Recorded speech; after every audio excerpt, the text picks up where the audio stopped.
Hi, I am author Megan Shepherd, and I feel so privileged today to get to speak to five North Carolina authors who are all have their debut young adult book coming out. And this is hosted by Malaprops, our wonderful North Carolina bookstore in Asheville, North Carolina. So thanks, Malaprops. I'd like to introduce the authors that we have here. When I say your name, please wave so we know who is who. Tracy Deonn is a writer and second-generation fangirl. In addition to being a champion for diversity and representation in science fiction and fantasy literature and media, she grew up in central North Carolina, where she devoured fantasy books and Southern food in equal measure. After earning her bachelor's and master's in communication and performance studies from Chapel Hill, she worked in live theater, video game production, and K-12 education. When she's not writing, she speaks on panels at science fiction and fantasy conventions, reads fanfic, arranges puppy play dates, and keeps an eye out for ginger-flavored everything. All right, we have Lora Beth Johnson. Hello. As an only child, Lora Beth grew up telling herself stories and reading past her bedtime. She spent her adulthood collecting degrees, careers, and stamps in her passport before realizing her passion for creating fictional worlds. When she's not writing, she's teaching college English and learning new languages. She lives in Davidson, North Carolina, with her little roommate, colocataire, the Yorkie Poo. And Goddess in the Machine is her first book. Next, we have Nita Tyndall. Hello, Nita. Nita is a short Southern queer with very strong opinions about the best kind of barbecue, which they believe is vinegar-based, but I might beg to differ. They are a 2017 Lambda Literary Writers Retreat Fellow in YA Literature.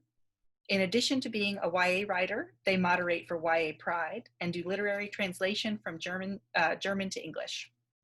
They live in North Carolina with their partner and pets. All right, we have Jennifer Gruenke. Hi. Jennifer is a graduate of UC Santa Barbara, where she studied communication and writing. She grew up among the redwoods of Northern California and now lives in Charlotte with her books and the houseplants that she hasn't killed yet. If she's not writing or reading, you're most likely to find her in a cafe, music venue, or the aisles of Trader Joe's when we're not in the middle of a pandemic. Of Silver and Shadow is her debut novel. And then last, we have Nora Carpenter. Nora is a graduate of Vermont College of Fine Arts MFA in Writing for Children and Young Adult, that program. She's the author of The Edge of Anything, as well as contributing editor to the YA anthology Rural Voices, 15 Authors Challenge Assumptions About Small Town America. Before she wrote books, Nora worked as associate editor of a wonderful West Virginia magazine and has been a certified yoga teacher since 2012. Originally from rural West Virginia, she currently lives in Asheville with her husband, 3 young children, and the world's most patient dog and cat. Now I'm going to ask each author to give us just a short description of your book, and a reminder that all of these books are available for order or pre-order from the link that will be included with this video. You can also go to the Malaprops website to order those books, or of course get them in your local North Carolina independent bookstore. Okay, let's start with Tracy. Will you tell us a little bit about Legendborn? Sure. So Legendborn is a contemporary fantasy set in North Carolina at UNC Chapel Hill is the primary setting on the campus. It's about a 16-year-old girl named Bree who has just lost her mother and decides to sort of escape her grief by going to a residential program that takes place at UNC. While there, she discovers a secret society that is also very magical of other students who fight sort of the demons from the underworld. What she finds out, though, is that there are members of that society that are spread out outside the campus, and maybe one of them was there the night that her mother died. And so she decides to infiltrate this group to find out the truth. And then she discovers that they are they claim to be the descendants of the knights of King Arthur's table. So she ends up sort of burrowing further into mystery than she had originally planned for, and she has to decide whether or not she's going to keep pursuing the truth of her mother's death or join the fight with this secret society and join in their war. Great. Laura, Beth, will you tell us a little bit about Goddess in the Machine? Absolutely. So this is Goddess in the Machine. It is about a girl who goes into chronic stasis for a space journey. She's supposed to wake in 100 years and be part of the first colony on a new planet. But when she wakes up, she discovers that she is on a desert planet. It's 1,000 years in the future, and everyone around her is calling her goddess. So she's woken by a boy who is the banished prince of a nearby city-state, and he convinces her to go back with him to the city so that he can reclaim his throne from his brother. But once they get there, she realizes that if she doesn't play her part as goddess, if she doesn't provide miracles and save the people as they're expecting, they will kill her. But if they love her too much, the king of the city will kill her. And she quickly discovers that the fate of this world is in her hands.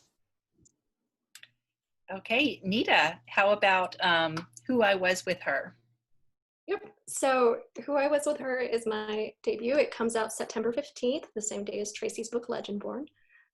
It's about a bisexual girl named Corinne Parker whose secret girlfriend dies in a car accident, and Corinne has to grieve her without anybody knowing that they were even together or that they even really knew each other.